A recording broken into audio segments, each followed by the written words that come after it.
Tensor Connect. It's an incredibly powerful tool that I developed, and I think a lot of people don't realize how powerful it is, or in fact, how to use it, because it isn't necessarily the most intuitive thing to use. Now, let's start with Parallel. Parallel Connect is something that most people can figure out within a minute of looking at. You select a source, you select a destination, and it can simply connect your gates in parallel. It's very useful for connecting up buses, inputs and outputs from different devices. It's generally a really good tool. And as you can see, it does indeed connect gates in parallel. But Tensor Connect can do the same. In many ways, Tensor Connect is like the unholy child of Parallel Connect and End-to-End Connect. For those of you that speak mathematics, Tensor Connect is sort of, you'll see what I mean, but it's kind of taking the Cartesian product of the inputs you give it and making all those connections respectively. It'll make sense when I start showing how it works. In a way, Tensor Connect is all about showing the tool a wireframe of the connections you want to make, and then the tool filling in the blanks. Now, I will first show you how to replicate Parallel Connect with Tensor Connect, but remember that you generally probably wouldn't use Tensor Connect for this, although you can.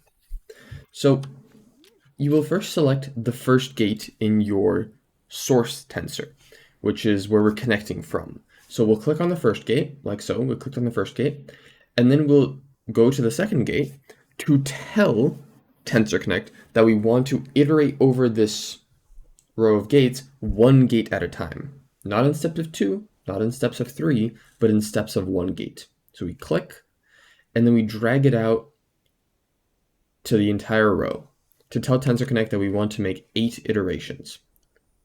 Okay? And then we press F to complete the source tensor. Now, what this does is it tells Tensor Connect that we selected all of these gates in this order. What we can then do is repeat the same pattern on the destination, and you'll see how Tensor Connect does exactly what we tell it. Beautiful Parallel Connect. But Tensor Connect also expands to more than one dimension. In this example, we want to connect this grid of gates to this grid of gates, namely that this corner goes to this corner, and this corner goes to this corner. Let's do this. Let's select this corner, and this will correspond with this corner over here. So we'll first select our first axis, like so, and we will select our second axis, like so. We will then complete the tensor and repeat the process at our destination. And notice how Tensor Connect fills in the rest of these gates. All these gray gates we didn't even touch, but Tensor Connect fills in the blanks. We can connect and watch the connection get made. Now, another useful tool in the multi-tool is end-to-end. End-to-end allows you to connect a row of gates into a single gate to a row of gates, or one row of gates to another row of gates, but sort of mixed together like this, where every gate goes to every other gate. This can be very useful in many logic contraptions, so it is a useful tool to have. But as I mentioned previously, Tensor Connect is like the unholy child of Parallel Connect and End-to-End Connect.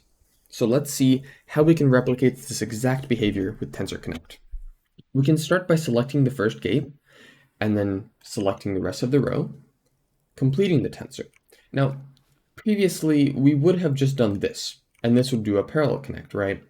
But we want to connect all of these connections into the single gate. Now notice how when you hover over the gate, this little spinning ring appears.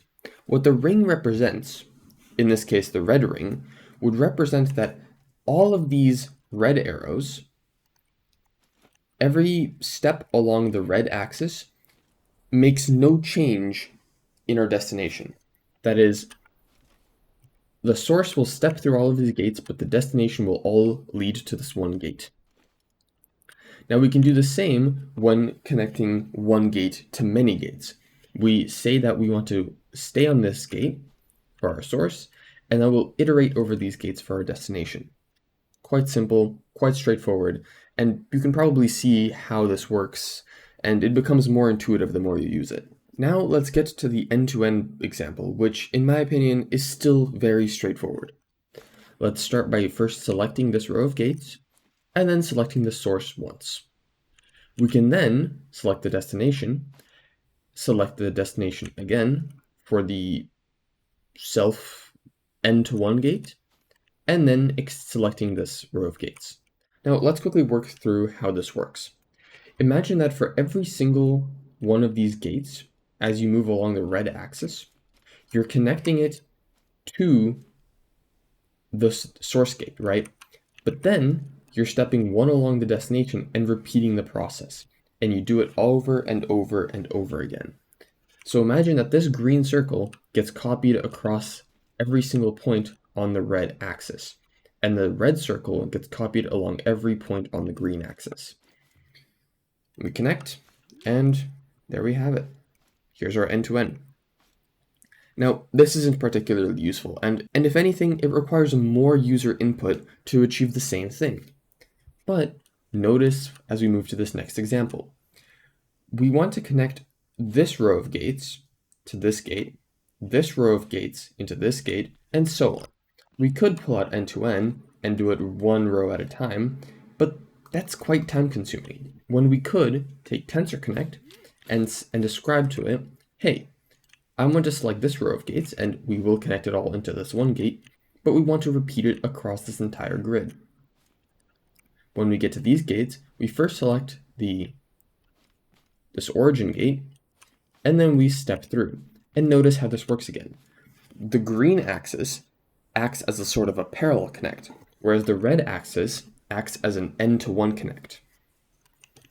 And we connect, and it just works. Up until now, I've just been using vectors that move along cardinal directions and have a unit length of 1, but that doesn't necessarily have to be the case. Vectors can be of any length and go in any direction. It doesn't really matter, and Tensor Connect still works things out. So let's go through an example. Here, we want to connect this grid of gates, which has been smeared to the right, to this grid over here. Let's do this. Let's select this row of gates, and then this diagonal of gates.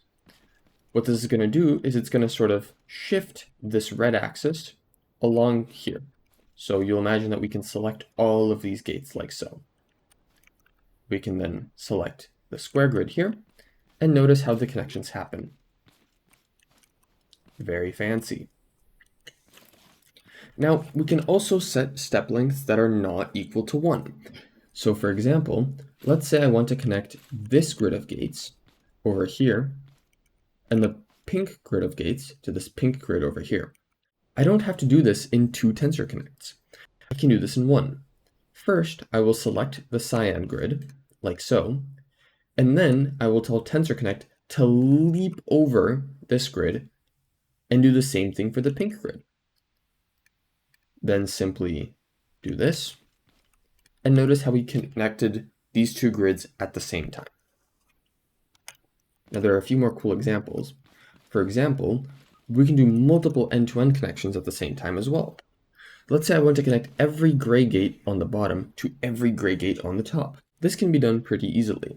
First, we will select this grid, like so, and then we will select 2 more null vectors over here.